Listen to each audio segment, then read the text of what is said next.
Yeah, it should be good. It should be good. Okay. Be ready. Okay. Right. Good morning, ladies and gentlemen.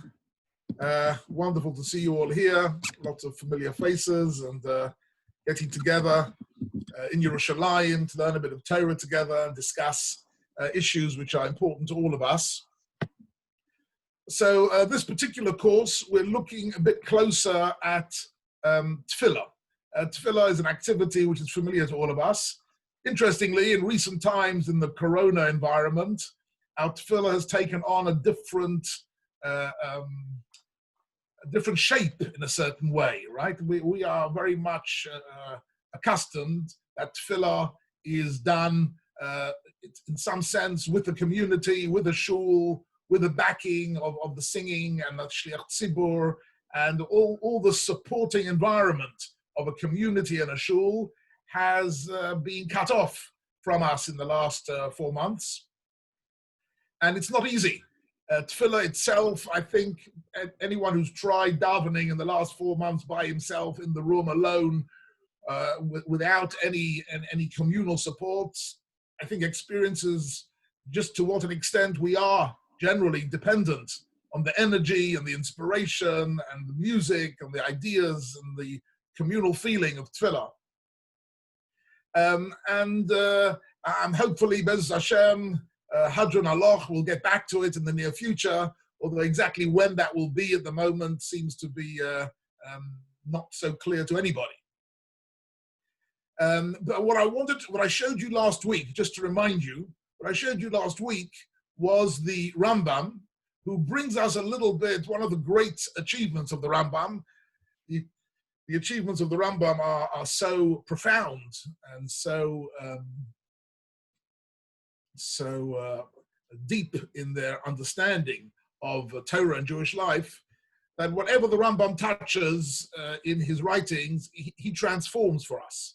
And I've mentioned to you before that actually the Rambam 850 years ago, in one lifetime of one person, really transformed the whole of Judaism and Jewish practice and Jewish learning and rabbinic life and pretty much everything significant about Jewish life since the Rambam wrote has been affected deeply by his imprint, even though, of course, in the last 850 years, there have been any number of great contributions to Torah learning and Jewish life, but the imprint of the Rambam still remains. And whatever he touches, he takes down to a deeper level.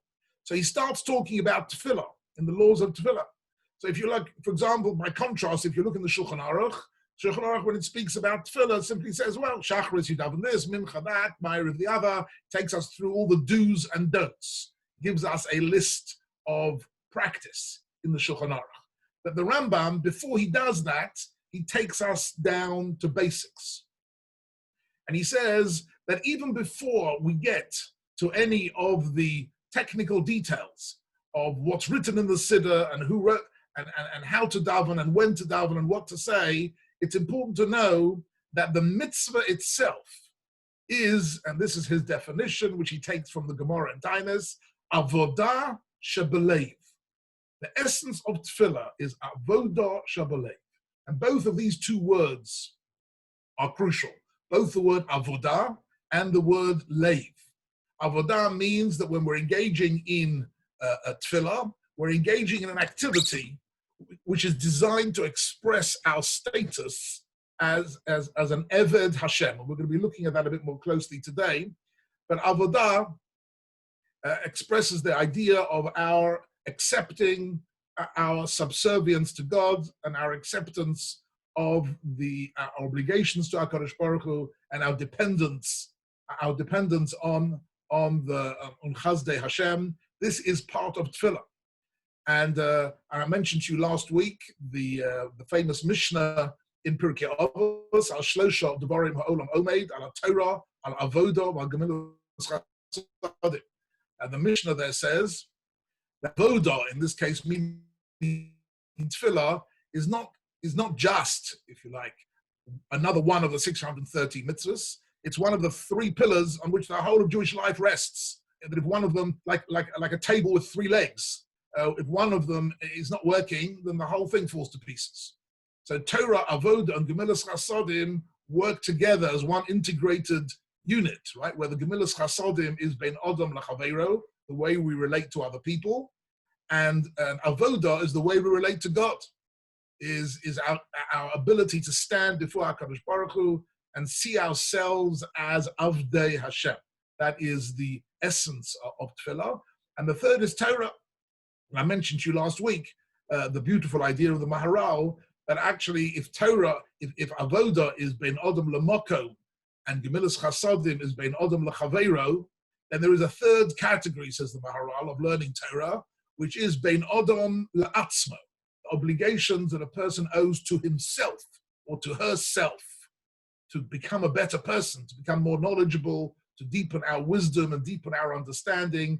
And therefore, in a sense, Torah, in addition to being Talmud Torah, and in addition to being a great mitzvah, it's also, in a sense, an obligation that we have, every one of us, to ourselves, to grow and develop and to be in a growth mode through the learning and understanding of Torah.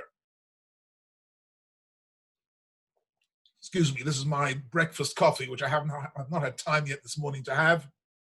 So I'll be having that during the course of this year with your permission. But since you're all muted, you can't deny me my permission anyway, but I'm sort of assuming that you don't mind if I have a few sips of coffee along the way.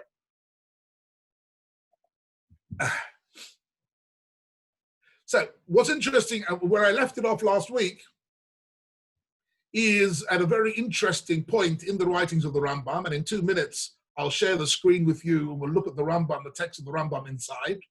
But the Rambam was interested in an interesting historical question.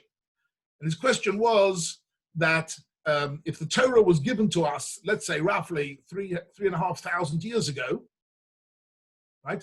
But he says, and we'll look at that in a minute, the Siddha only came into existence 2,500 years ago, right? So what happened in the first 1,000 years of Jewish life? How did Bnei Yisrael fulfill the mitzvah, with the daily mitzvah of davening, without a Siddha? How do you do that? Somebody says to you, there is no such thing as a Siddha. It's not just you haven't got a Siddha. A Siddha doesn't exist, hasn't been written yet. And yet there's a mitzvah to daven to HaKadosh Baruch Hu. What are you supposed to do? This is a very thought-provoking question that the Rambam considers to be really Kitta Aleph in understanding Tefillah. Kitta Aleph is that in essence, Tefillah is Avodah Shabalev, that everybody has within their leiv, within their heart, within their mind, their own way of in some way communicating with HaKadosh Baruch Hu, praying to HaKadosh Baruch Hu, davening to come closer to HaKadosh Baruch Hu, asking for their needs, praising HaKadosh Baruch Hu. All this, says the Rambam, is in essence something which a person can do alone, in a room, by himself, without a text. It's something which takes place in the mind and in the heart. And that is, for the Rambam, that is the essence of the Tefillah. That is the, if you like, the nucleus of Tefillah. And it remains the nucleus of the Tefillah throughout.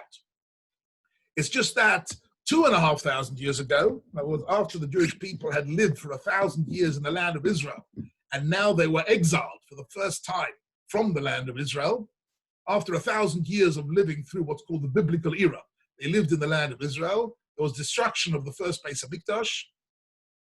And as we are coming towards Tisha B'Av, this is an event in history which we understand to be something which we are constantly reminding ourselves of, that we used to live once on a different level, on a different plane.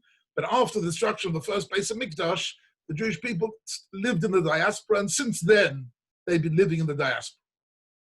What happened was, 2,500 years ago, another Jewish leader appeared within the Jewish people, and that was Ezra.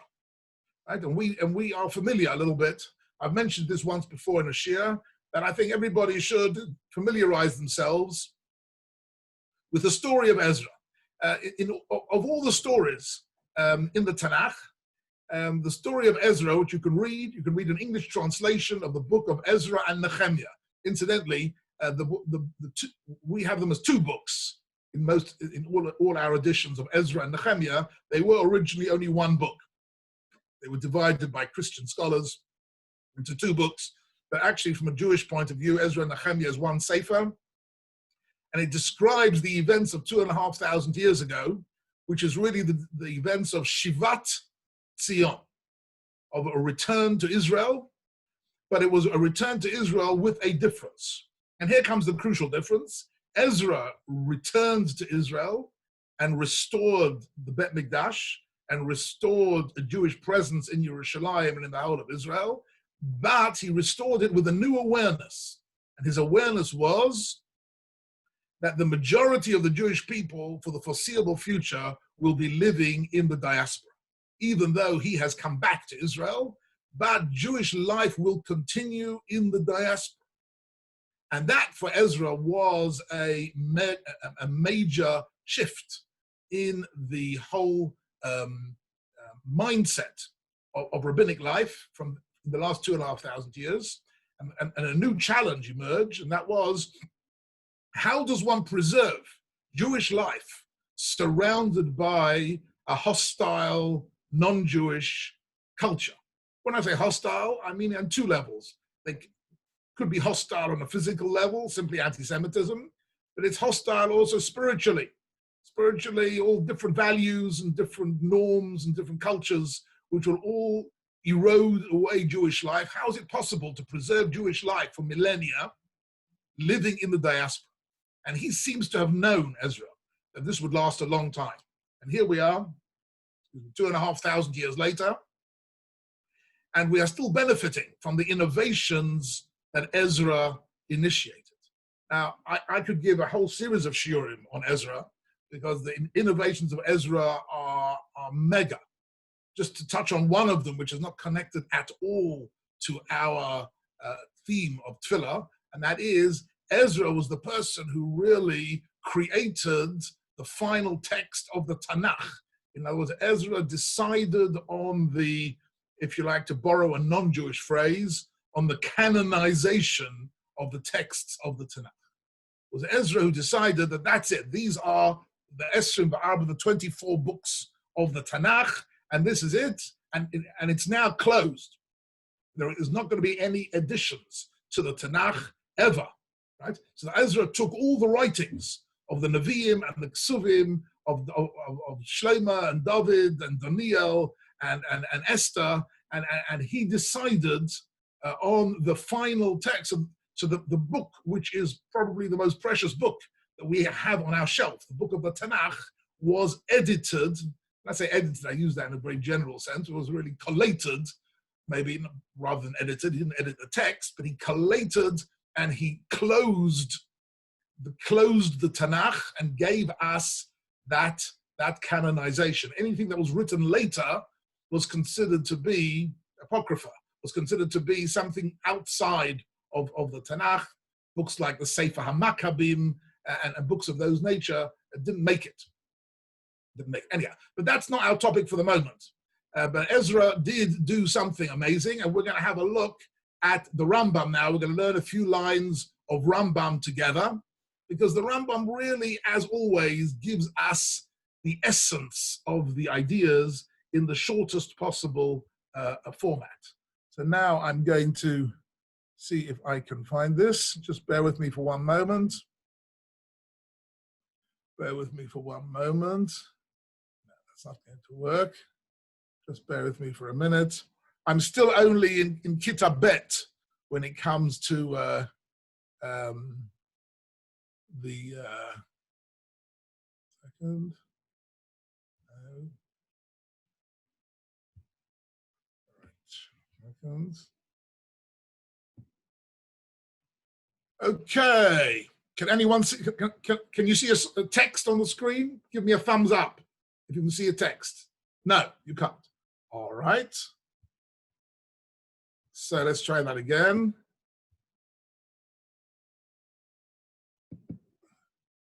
How about now? Can you see a text? Yes, thumbs up. Thank you, Elian. Nice thumbs up there from Elian. I can see. Thank you very much. We looked through some of this before. Okay. Okay, let's read a few lines in the Rambam together. I'm going to highlight a couple of lines for you, right?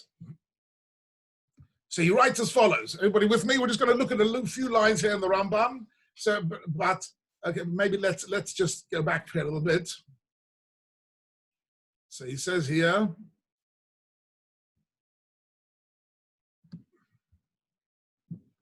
how was life? How was the mitzvah of Tefillah? How did it exist for the first 1,000 years of Jewish history? So you might think, well, why we're not learning history here? Why is it important? Why is this history lesson important? For the Rambam, this history lesson is vital because by learning it, we get down to what is the essential core of what Tefillah is all about. So he says, Im hoyo rogil. Can you see these the text I've highlighted? Im hoyo rogil. If he was rogil, rogil means fluent.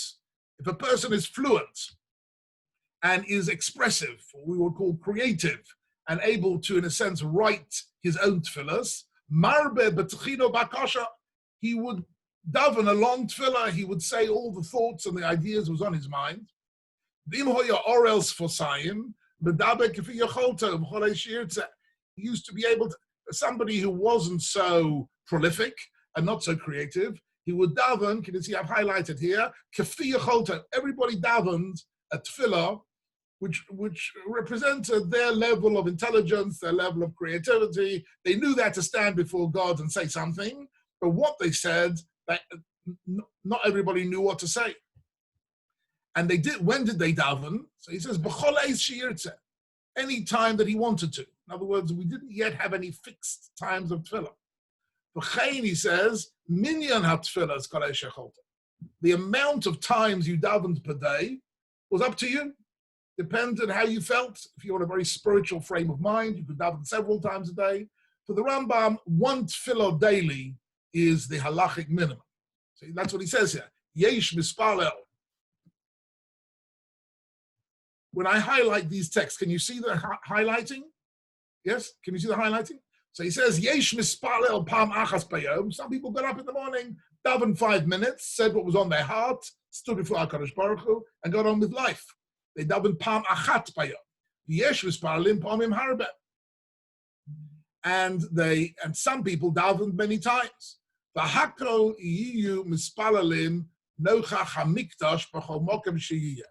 So he says, this is an interesting feature. The Rambam says, doesn't matter who you were and where you were, you always faced the mikdash. And I want to point out, incidentally, that in the first 480 years of Jewish life, the mikdash wasn't yet in Yerushalayim.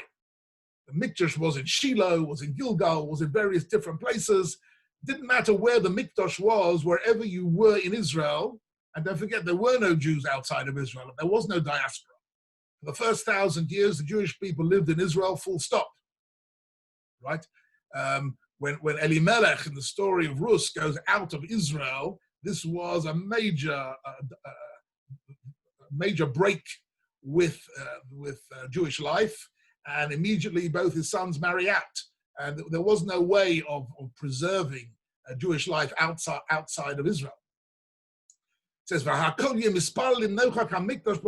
wherever you were, you faced the mikdash. So you faced where. So if you were living, for example, at that time you were living in, let's say, Beersheba, and you knew that the mikdash was in Shiloh, so you daven, you faced south, you faced north in order to daven to the mikdash. So, and then he goes on to say, and here comes the important word, v'chein hoya hadavar. You see these last few words? V'chein hoya hadavar tamid. This was the standard practice of the Jewish people. For how long? The Moshe Rabbeinu v'ad Ezra. From Moshe to Ezra. More or less, give or take, 1,000 years. From Moshe Rabbeinu till Ezra, that was the period in which, the biblical period, everyone's living in Israel. There is a Beis HaMikdash, there's a Mishkan, there are Kohanim, there are Leviim, everybody's davening daily. What are they saying? Whatever they like, whenever they like. Then the Rambam goes on to say, Kivan shegolu Yisrael b'mei Nebuchadnezzar harasha. Now we're talking about what Ezra saw was the Galut Bavel, right? The Jewish people were sent into exile when Nebuchadnezzar, the evil Nebuchadnezzar, destroyed the first Beis Hamikdash. And what happened? So what happened? So what happened was what was at that time a disaster. Mitarvu, they were mitarev means they got mixed in. They got mixed in with other nations. They got mixed in with Paras, like Persia, the Yavan and Greece, the Shar Ha'umos and other nations. The Noldulahem Bonim Ba'artos Agoyim, and the next generation were born into a non-Jewish culture.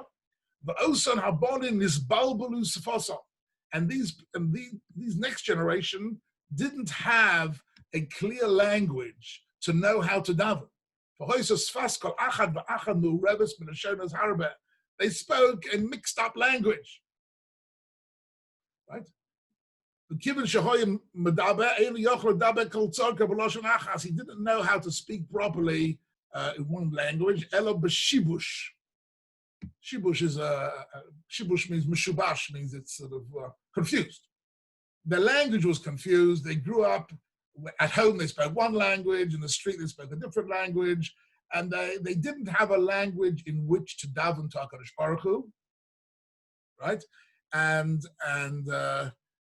the situation became, from the point of view, we're looking at everything now. We're not looking at the big picture of Golos. Golos, of course, brought with it 1,000 different problems. Not the least of which was assimilation in general. The problem of assimilation was massive. And in fact, in the book of Ezra has to deal with many people who had married non-Jewish women. And that was also the problem of mixed marriages and intermarriage and assimilation was totally massive. And this was the scenario Ezra had to deal with. But among other things, he realized that this crucial mitzvah of Tefillah was going down the drain because people didn't anymore know how to stand and daven and what to say. They didn't know what to say. I mentioned to you last time, they did have one text which remains with us today as a supreme text of Tefillah, and that is Tehillim. The Sefer Tehillim, all 150 chapters of Tehillim, were considered to be the greatest, if you like, composition. The composition of Tehillim were texts which were written in order to fulfill the mitzvah of Tefillah, right?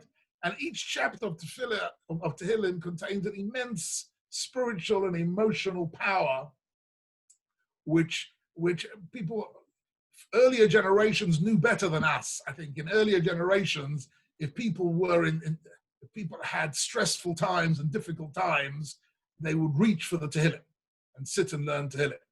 I think our generation sort of in stressful time reaches for Prozac rather than for Tehillim.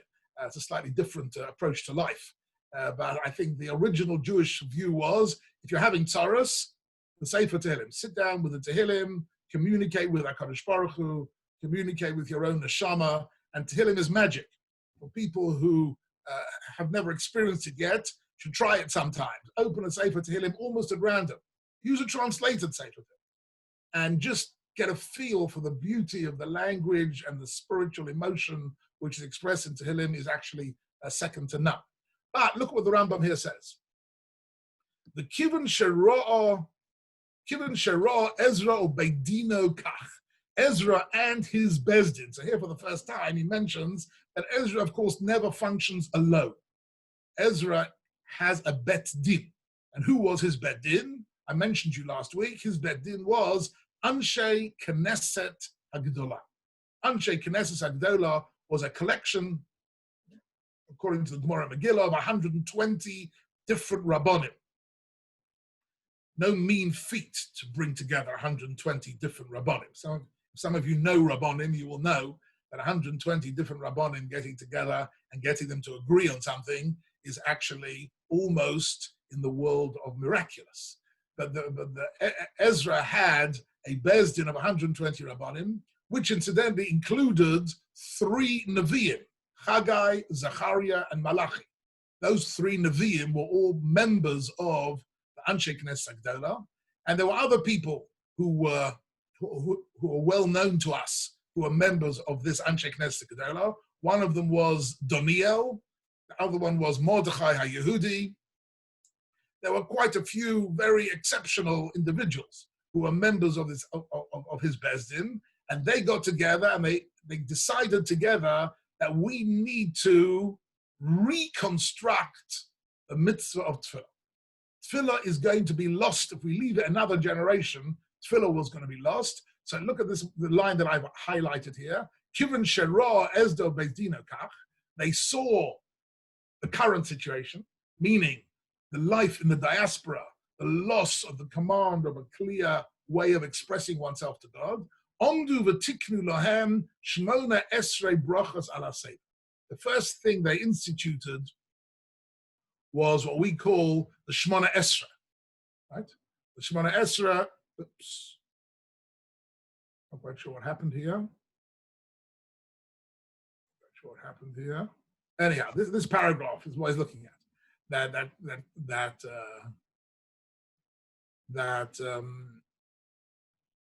Can you see here the word Shmona Esra appears here for the first time? The Shmona Esra is the tefillah, the core tefillah is the Shmona Esra, the 18 brachas. It's one of the tricks of Jewish arithmetic that the 18 brachas has now got 19 brachas. Just a way to confuse you a little bit. But the 19th was added much later. That's a different story. Anyhow, so they instituted, you know what, you don't know what to say here, and this was the beginnings of the Siddha. The Siddha came into being. It wasn't yet as fat a Siddha as we have today. It was simply saying the Shmona Esra, these 18 brachas. This was the principle. And what is special about these brachas? So look what he says here, the Rambam, very interesting. Sholosh Rishonos Shebach LaKadosh Baruch Hu. The first three brachas, we're not asking for anything. We're only saying M'chalkel Chaim B'Chesed. We're saying Ato Gibol Olam Hashem. We're saying right. We're speaking about the Chazdei Hashem, right? Melech Ozer Mashiach Mogeh. We're just praising HaKadosh Baruch Hu, and by praising HaKadosh Baruch Hu, we are reminding ourselves that we are standing before HaKadosh Baruch Hu. We'll look at that a bit more later on. But the first three brachas are always Shevach to HaKadosh Baruch Hu.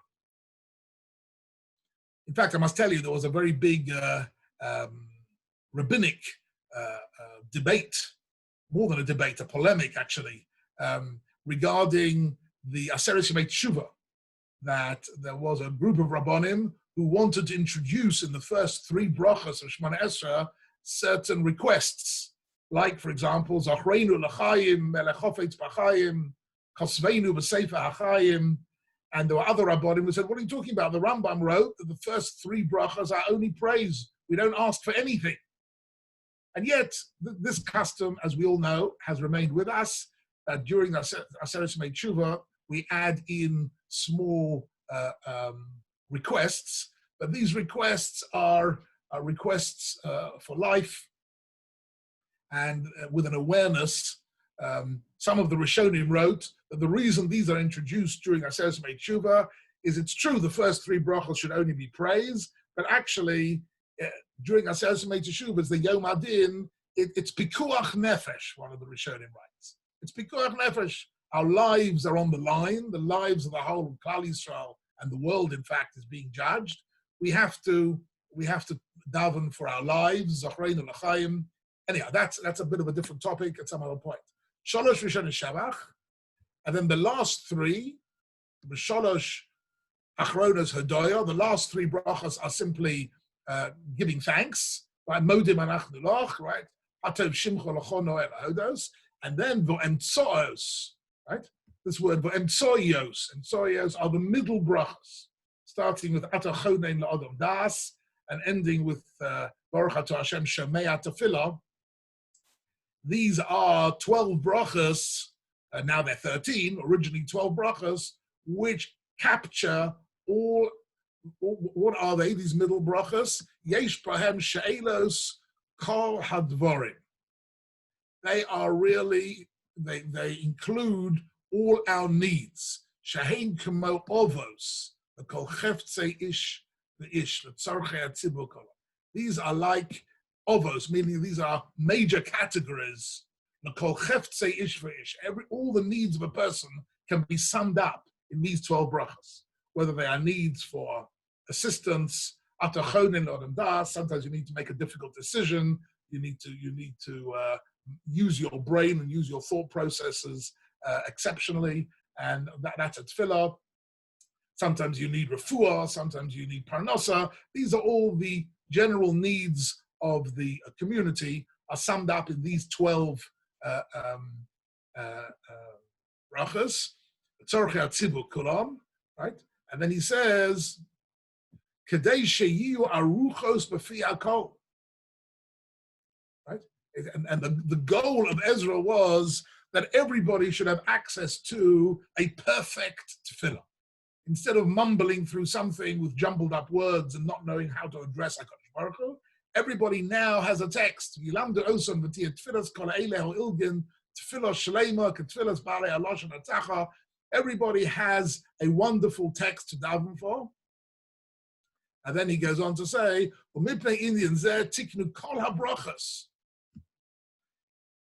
This isn't just Shemona Esra. These are all the brachas. So the Rambam takes the view that all the brachas that we've got, brachas like Sha'akol Niyeh B'Dvorah, brachas like Kiddush and Havdalah and Birkas Hamazon, all of them came into existence, the text came into existence through Ezra and the Anshe Knesset. It's an amazing thought. Imagine that, it's a completely new innovation. And Ezra was known by Chazal as Ezra HaSofer. Ezra HaSofer. And you shouldn't make a mistake and think that the word sofer here means like a sofer stam. He wasn't somebody who wrote tefillin and mezuzos and Sifrei Torah. Sofer means he wrote text. He was the sofer, the ultimate author.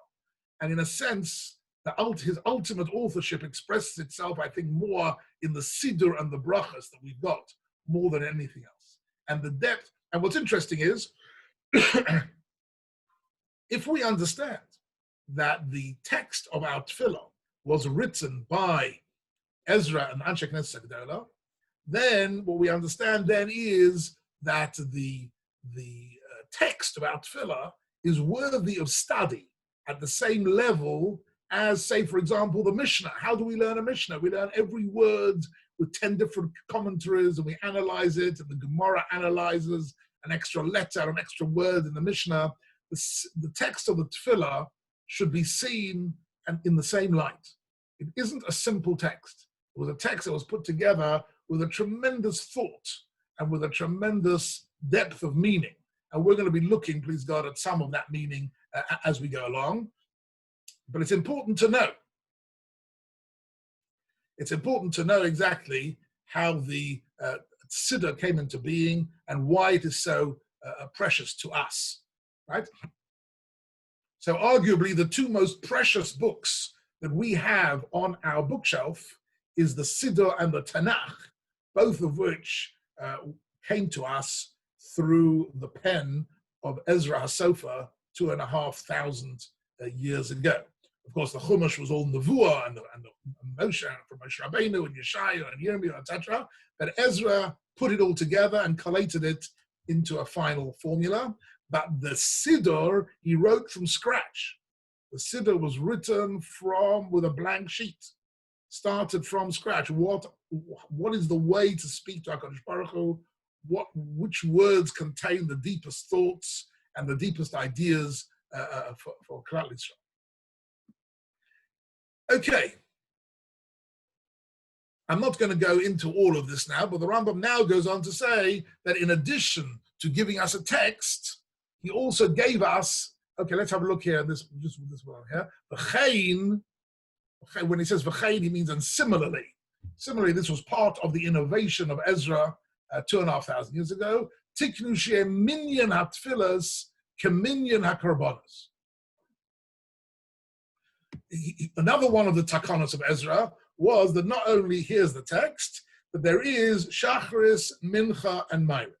And that was built on the activities in the Beis HaMikdash that there was a morning, an afternoon, and an evening activities of Karbonos.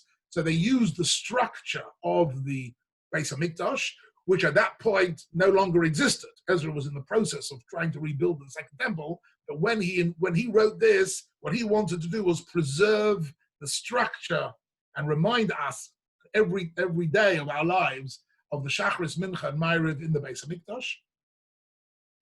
And so he gives us, first of all, a text. Secondly, he gives us Zamanei Tefila, the times of Shachris, Mincha, and Ma'ariv. And there is a third issue here, which he doesn't mention at this point. He mentions it in a different place. But I consider it to be, there are two issues about the Siddha which I think transformed Jewish life at a very profound level. And to this day, right, we are benefiting still from the rabbinic innovations of Ezra and Anshe Knesset Agdola. The first of them is that Ezra decided that Tefillah is going to be in Hebrew. And you might think this is obvious to us. It was only obvious to us because we've got 2,500 years of davening from a Siddha. But actually, the truth is that, as I mentioned to you last week, that one could daven in any language at all.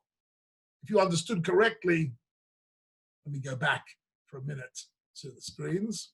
If we understood correctly what the Rambam wrote in the beginning, Tefillah is about expressing your thoughts and your feelings and your ideas, and you can do it in English, in Yiddish, in French, and German. Makes no difference. The language is just the vehicle. What's important is expressing your thoughts and feelings to HaKadosh Baruch Hu, right? And therefore, everyone was davening in their own language, and they were spread out in the world. Just imagine for a moment, the Jews in Alexandria were davening in the Egyptian language, the Jews in Paras were davening in the Persian language, the Jews in North Africa were davening in the Moroccan, Algerian, Tunisian, Yemenite language. Everybody would be davening in their own language. What would that mean? First of all, it would mean that they're doing the mitzvah of tefillah 100%. They're fulfilling the mitzvah of tefillah 100%. But it means that if a Jew from Alexandria would go and visit Yemen, he wouldn't know what's going on. It would break up the international brotherhood of Am Yisrael in the diaspora. It'd be impossible for any Jew to visit a shul and sit with fellow Jews and daven in a country where he doesn't know the language. Right? And Ezra saw this. And he said, you know what? We are going to make sure that we're going to preserve both the unity of the Jewish people in diaspora and the Hebrew language through the Siddha. And I would say to you, I don't think there's any debate on the fact that the single book most responsible for the fact that we today still have Hebrew as a living language was the Siddha. Meant that every little kid has to learn, like Al Natilas Yadayim, has to learn Moda Ani Lefanecha, has to learn Shema Yisrael, has to learn Hebrew. You couldn't be a member of the Jewish people unless you knew Hebrew. And this was an innovation of Ezra. Because everybody said brachas in Hebrew, said Birkas Hamazon in Hebrew, and they davened in Hebrew, because of that, a Jew from Alexandria can visit Morocco and go to shul and daven, and we can all daven together. And the Hebrew language was the single most international unifying feature of the whole of the Jewish life, right? Even though in the street and at home they all spoke their own local language, but the tefillah was in Hebrew, and therefore we could all live together. This was a tremendous innovation of Ezra and the Bezdin. And that changed forever the status of Hebrew and the ability and the importance of teaching Hebrew to every man, woman, and child. So in actual fact, Tefillah became a vehicle, not only a vehicle for standing before HaKadosh Baruch Hu, but a vehicle for uniting the Jewish people. We could stand together and say Kaddish and say Kedusha and say Baruch Hu, right? Which before Ezra was not possible, because everybody was doing it in their own language. And therefore, this innovation was of massive consequences. And the second innovation that he had was a completely new din, which had never existed before, and that was Tefillah b'tzibur. You've got to daven with the community. Before Ezra and Anshe Knesset Gedolah, this was unheard of. Everybody, the mitzvah of Tefillah, says the Rambam, was a very deeply personal mitzvah of avodah shebelev. You stood before God and you focused on the thoughts and the ideas and the feelings you wanted to share with HaKadosh Baruch Hu. That was the mitzvah of Tefillah, nothing to do with the tzibur. There was no tzibur. Everybody davened in their own backyard, in their own back garden, in their own study, wherever they were, in their own tent. They stood and davened, and that was the mitzvah. Came along Ezra and said, yeah, that's fine, so long as everybody's living in the land of Israel, and we are uniquely surrounded by a Jewish culture of people who share our emunah, share our mitzvahs, share our Yiras Shamayim. Everybody can daven individually. But tefillah b'tzibur, right, is a new concept. That if you're living in Alexandria, you're living in Egypt, or you're living in Morocco or Yemen, or you're living in Iraq, you need to daven with other Jews. Right? And the mitzvah of tefillah b'tzibur changed the way Jews lived. Because if there's tefillah b'tzibur, as we all know, we all come from the diaspora, because there's tefillah b'tzibur, you have to live within walking distance of a shul, which meant the Jews couldn't be spread out all over the place. They had to live in communities. With Ezra, the concept of the Kihilla was born. He created the Kihilla with one stroke of his pen, saying, I'm innovating a new piece of a mitzvah d'Rabbanan, a rabbinic law of tefillah b'tzibur. Not only that, I'm giving you another halacha, which is that some of the most precious parts of our davening can't be said by an individual, can only be said by the tzibur. Kaddish, Kedusha, Baruch Hu, Kriyas HaTorah, Birkas Kayanim, all this needs a tzibur. Without a tzibur, without a community, without a Kihilla, none of this can happen. So there was a tremendous incentive for the Jews to live together, to daven together, to be machazek each other, and he was really single-handedly responsible for building the Beit HaKnesset, right? For building the concept of a shul, the concept of a Beis HaMedrash, right? The Beis HaKnesset and the Beis HaMedrash were usually sort of packaged together. Still today, many shuls are also a Beis HaMedrash, right? Eli, your shul, the Hanasi, is also a Beit HaKnesset and also a Beis HaMedrash. It's also a place of davening and a place of learning. And any shul that wants to succeed has to be a place of Medrash and a Beis HaKnesset. But for Ezra, he understood that with Golus Bava, with the destruction of the first Beis HaMikdash, the center of gravity, from a spiritual point of view, of the Jewish people was moving from the Beit HaMikdash, which was no longer, to the Beit HaKnesset. The Beis HaKnesset and the Beis HaMedrash was going to replace the Beis HaMikdash. And therefore it had to be a place that everybody came to. How was he going to make sure that everybody came regularly to the Beis HaKnesset? He instituted the mitzvah of tefillah b'tzibur, that you have to daven with the congregation, and that the essential parts of our davening require that congregation to come together. So all this has been a completely reconstitution of the mitzvah of tefillah, but it gives you an idea about why tefillah is not is actually part of the neshama of Klal Yisrael, if you like, part of the soul of Klal Yisrael. Let's have a look at one or two other points here. Here's an interesting one which I didn't translate.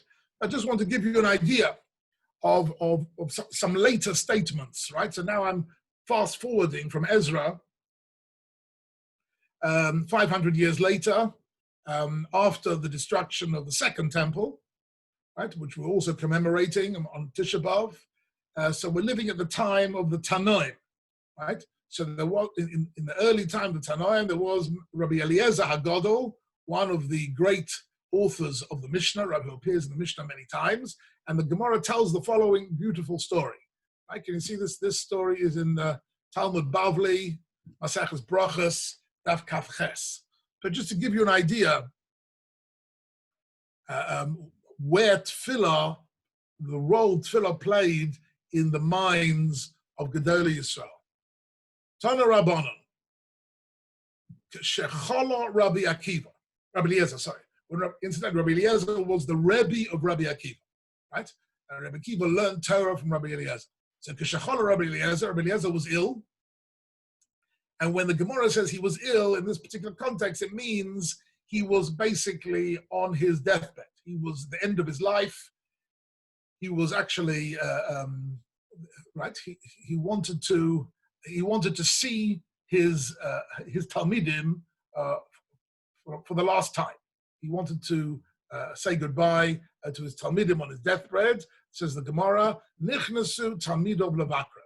So his Talmidim, who were all Tanoim, the Talmidim of Rabbi Akiva, Rabbi Eliezer, included people like Rabbi Akiva, Rabbi Tarfon. These were the authors of the Mishnah, familiar to us from the Mishnah. They were his Talmidim. So they came in to visit him. Omru lo. So they said to him, Rabbeinu, our teacher, Lamdeinu orchos chayim. Teach us how to live. The nizke bohen l'chayeh olam haba. So that we should have the zechus to be able to be confident that we will live an eternal life in olam haba, in the next world. I think it's very powerful. There's a powerful sort of pathos in this Gemara. There's a powerful emotional energy in this Gemara. You have the Gadol Hadar, who's been teaching Torah, I don't know, for 70, 80 years, and he's got these Talmidim who are going to be the main nucleus of the authors of the Mishnah, and they come in and say, tell us one last time, if you have to sum up for us, what are really the essentials? What are the essentials of our life that we need in order to live a true Jewish life? And this is a very fascinating piece of Gemara. Omar lahem, so he said to them, so you understand, he's only got a few breaths left of his life, and he wants to give them one final message. So interestingly, he first thing he says to them is, Omar lahem, hizaharu bichvod chaverchem. Be careful how you treat each other. In other words, he says the first thing to understand is bein odom lechaveiro. How do we treat each other? Hizaharu, be careful. Hizaher, bichvod chaver. Make sure you treat each other honorably and truthfully and sensitively. And this was his first statement. I find this very, very fascinating. And actually, we find that this was not a simple matter. This idea of kavod chaverichem is not a simple matter. We find, for example, the Gemara saying in Yevomus that the reason why we have the sadness of the Sfiras Ha'omatai is the Talmidei Rabbi Akiva, about whom the Gemara said they were punished. Shlo nohagu kovod zeh lezeh. They didn't treat each other properly. So the way in which people treat each other, particularly the way in which Rabbonim treat each other, is an extremely vital issue. This is something which not everybody sadly practices. But Rabbonim often have different views and different perspectives on things because they've learned it differently and they've got a different a way of ruling a halacha. But at the same time, they have to preserve a kavod chaver. They have to preserve an atmosphere of bein odom lechaveiro, which is not insulting or diminishing or invalidating anybody, and to be able to work together as a group. So that's the first thing he says to them. The second thing he says to them is a bit of a debate exactly what he meant by this and why he said this. The second thing is mon'u b'neichem min hahegayon. Basically, he meant to say, what he's saying is, keep your children away from apikorsim.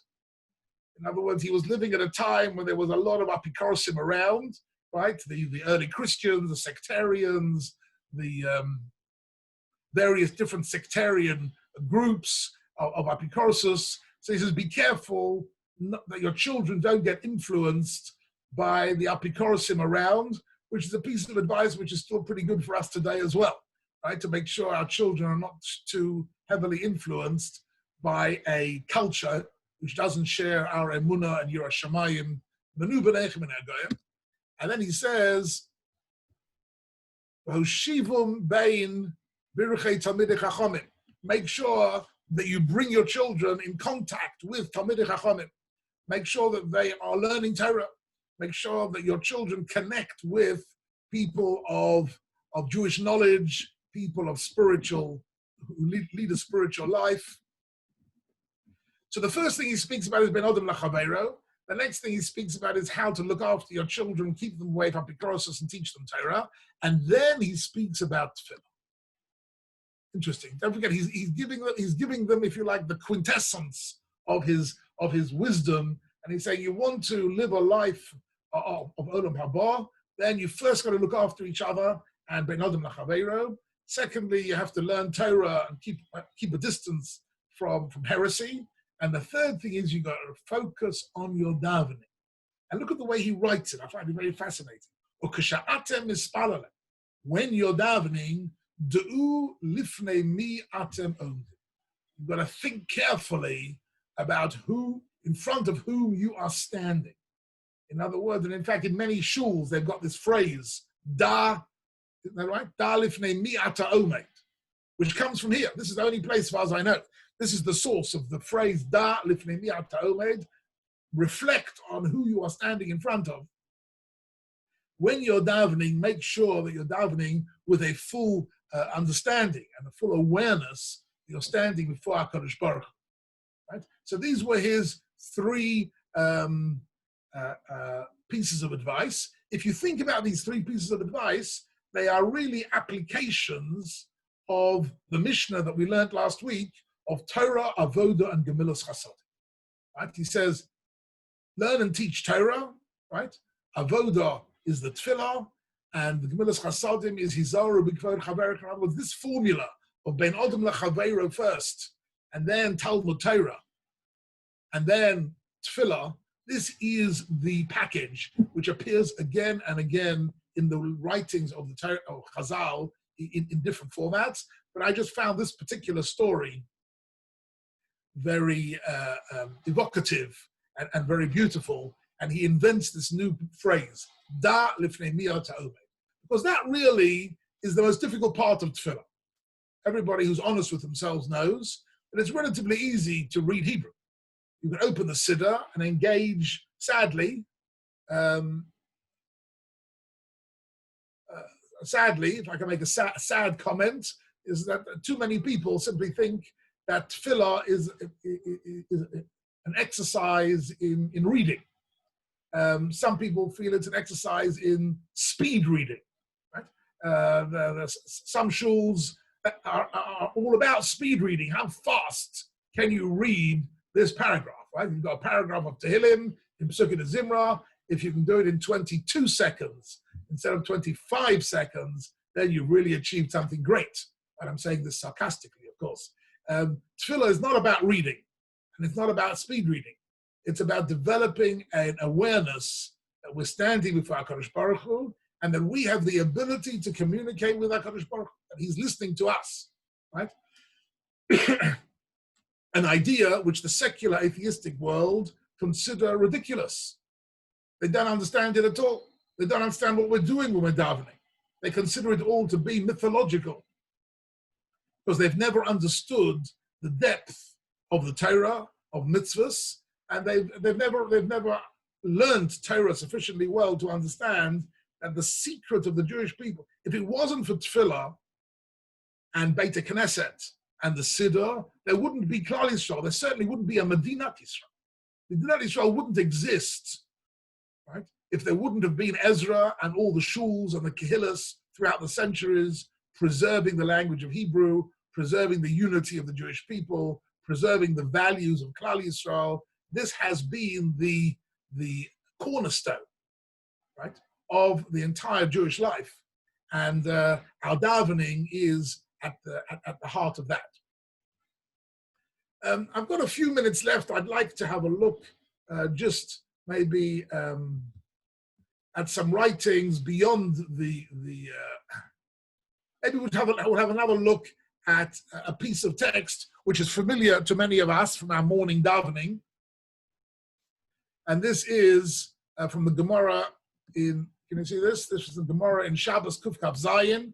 For those people who are Daf Yomi enthusiasts, this was a daf that we learned a few days ago, right? Just very recently. Rabbi Yehuda bar Shila, Rabbi Asya bar Yochanan. So the Gemara there says as follows. So this is in a different format. This is familiar to us from the morning davening. The Gemara says, Shisho Devarim Adam Ochel Peraseim Ba'olam Hazeh Ba'keren Kayemes La'olam Haba. I've translated here 6 mitzvahs benefit a person in this world. Ba'keren means the capital, if you like, but they retain their infinite value for the next world. In other words, there are mitzvahs which if we do that mitzvah, it is a mitzvah which is eternal, but also has benefits, if you like, dividends in this world for our day-to-day life. And look at this list. So the truth is, in the morning, we say a slightly different list, but it's worth looking at. So the first one is Hachnosas Orchim, which I've translated as hosting needy guests. Why do I write needy? Because in the language of Chazal, Hachnosas Orchim, people tend to think that Hachnosas Orchim means inviting guests. But the truth is, in our culture, often inviting guests is simply socializing. Socializing is very nice and it's very important and it's very much part of the community, but that's not Hachnosas Orchim. Hachnosas Orchim is meant to be inviting needy guests, inviting people who, if you wouldn't invite them, wouldn't have a Shabbos meal or wouldn't have a nice Shabbos meal. People who are alone, people who don't have family, people who don't have any money, people who are singles, people who are students, people who are divorcees, whatever, people who are not able to generate their own Shabbos atmosphere and the Shabbos meals and Yom Tov meals, or even during the week, Hachnosas Orchim during the week. People have an open home for needy people. That is the number one in the list of Chesed. Chesed continues here with Bikur Cholim, right? Bikur Cholim means, of course, you can see in my list here, means visiting the sick. And what's interesting is, for our purposes, that the third item that is meant here is Iyun Tefila. Now pay attention to the language here of this Gemara. It doesn't just say that davening is important, but what's important is Iyun Tefila. So I've translated Iyun Tefila as contemplative prayer. Iyun Tefila, when Chazal use the word Iyun, it means to look at something in depth, right? Sorich Iyun means this requires deeper thought, right? When the Gemara or the Rishonim have a question and they raise a question and they're not sure what the answer is, they say, here's a question, but Sorich Iyun. It needs deeper thought. It needs to be looked at with more reflection, and maybe we'll find a solution, right? Tzarich Iyun is a very important phrase. Incidentally, I remember when we were learning in the Shir of Shlomo Zalman Auerbach, so if we were learning a Rambam or learning a Gemara, and somebody said, I've got a kasha on the Rambam, or I've got a kasha on Rashi, meaning I've got a question or a problem with Rashi, Shlomo Zalman said, no, trust me, he says, you don't have a kasha on the Rambam. You might have a tzarich iyun on the Rambam. Now, on the Rashi and the Rambam and the Gemara, we have to speak with a little bit of humility, right? Realizing that what they wrote with tremendous wisdom and knowledge far beyond what we've got. So if we have a question, we've got to express the question with some humility, and the way to express it is the word tzarich iyun. Tzarich iyun means, I don't quite understand this. Lo zochisi lo, I don't quite understand what he's saying. It doesn't make sense to me because of A, B, and C. I've got all sorts of contradictions. Okay, that's called tzarich iyun. That's called it needs further reflection. In this context, the two words I've highlighted here, iyun tefillah, means davening thoughtfully, not davening in a speed reading way, right? And the fourth one is hashkamas beis hamedrash, means getting up early to learn Torah in the morning. Hamagadel bonov the Talmud Torah, and someone who educates his children to a learning of Torah. And the third one, actually, interestingly, the last one, the sixth one in this Gemara, never made it into our text that we say every morning, right? We say every morning, we say a sort of a composite text of various different Gemaras, but this one somehow never made it. Hadon es chaveiro lekaf zechus, which means to judge everybody favorably. And that's also a type of chesed, a type of the way in which we look at other people. Don't be too quick to judge and to criticize other people. All that is also part of Bein Odom L'Chaveiro. Why did I bring you this? I brought you this whole thing only because of Iyun Tefila. That Tefila is something which is not to be taken lightly. It contains within it the nucleus of the preservation of the Jewish people in the diaspora and the preservation of the values and the Hebrew language and all the Yirat Shamayim of Tefillah throughout the ages. And the words of the Tefillah have got infinite depth to them, the same depth of the words of the Mishnah have got, right? That we've got to learn it carefully. Please God, next week, I'm going to be looking at a part of the Siddha, and I'm going to show you how within the words and the structure of our Tefillah, there are some very beautiful and powerful ideas which are worth reflecting on and will fulfill the mitzvah. In this Shia, we are fulfilling this mitzvah, ladies and gentlemen. If you want to know what we're doing in this Shia, we are engaging in the mitzvah of Iyun Tefillah, of understanding our Tefillah better and in greater depth. And I think that's all we've got time for this morning. I wish you all the very best. And Bez Hashem, we'll get together next week. Maybe I'll say a little bit about Tisha B'Av also next week in terms of Tefillah and the connecting Tefillah with this time of year. But Iyun Tefillah should be certainly a challenge for everybody, which we should engage with. That's it for this morning. Ellie, over to you. Thank you very much.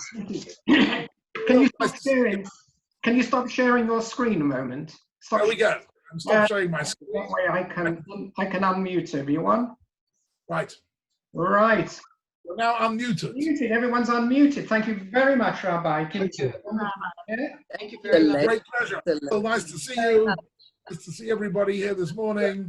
David Fischel, nice to see you. Thank you. Joining us, nice to see you. And Sylvia, of course, our permanent member. Henry Israel, all of you.